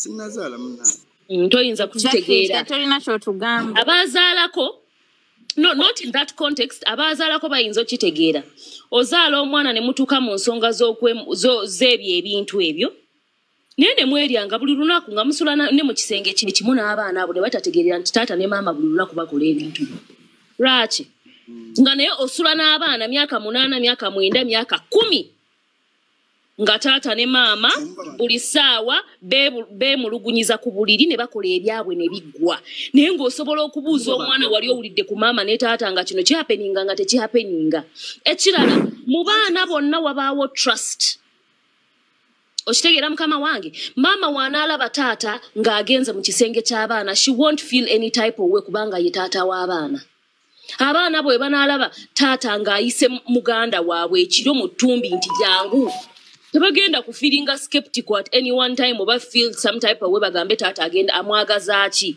nga ffe abasiraamu jjukira famire y'abasiraamu basobola okuzuuka ekiro ne basaalako so mukama wange mujje weeyo endowooza y'ekyana ekito mbusimanya tebaawulira obuuza ekibuuzo mbu tebaawulira ate muwala wa Haji yennyini asula mu kisenge ekyo yennyini yavaayo n'anarratinga story nawulira taata kati biki by'obadde muzanyira vidiyo nsobola ogikuzanyira muwala Hajji yavaayo n'agamba baamukaka ebintu nga babikola yasaamirira naawe tuggyeko obusiru ani yagamba kati kale tukkiriza muwala wa Haji baamukaka ani amugjeeko bwe baba baamukaka ng'omugamba nti baamukaka mweri kati ne Hajjat waavaayo n'agamba nti omwana baamukaka okukyusa statement era ng'otugamba Hajjat alimba wamma ani Dr. Joe Oba Dr. Joe. Osibye otya nnyabo? Bulungi mukama wange osibye otya ssebo? Nsibye bulungi abali wano mu namba alamusiza kakati. Bye mbasanze mwogera awo wano eri oyo omusajja oba bamuyita Honorable oyo Nsereko mayinze omuntu yenna abonga n'abantu waliwe musanga wonna ne waba byayogera byamagezi sibiwuliriza. Era live